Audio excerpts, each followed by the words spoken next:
आता तुम्हीच बघतायत की आता माझ्याकडे स्पेशली 365 दिवशी एवढं ओव्हरटाईम म्हणून चालायचं, ही परिस्थिती माझ्याकडे कधी आलेली नाही.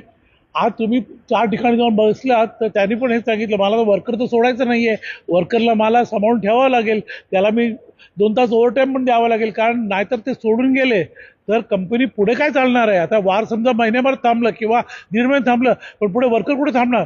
हे वर्कर सगळे पळून जाणार, कारण त्याला जेवणाचा मेन जो आहे, जेवणाचा जो प्रश्न आहे तो मोठा प्रश्न आहे. आम्ही पगार देऊ कसंही करून, पण त्याला गॅसच नाही मिळत, हे नाही, चुला किती दिवस चालवणार, चुला करायला तो भाड्याने झोपडपती असते, कुठे तिकडे आग लागायची चान्सेस आहेत. तर वर्कर लोकांची जी परिस्थिती आहे ती एकदम विकट आहे आणि त्यामुळे ते इकडून पळून जायच्या मार्गावर आहे, हे वर्कर स्वतः बोलत आहेत.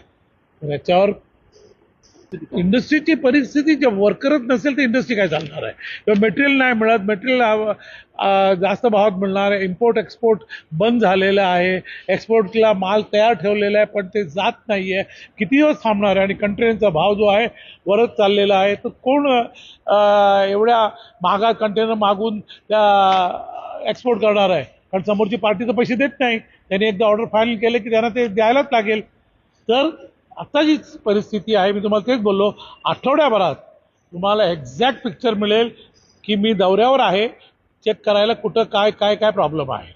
तर नक्की तुम्ही पुढच्या आठवड्यात मी तुम्हाला फिरवीन सगळ्या कंपनीत काय परिस्थिती आहे. की हॉटेलवाले सुद्धा चुली पेटवायच्या ह्याच्यात आलं का त्यांना वर्कर जे आहे त्यांना नाश्ता वगैरे देण्यासाठी त्यांना आम्हाला काय करावं लागतं.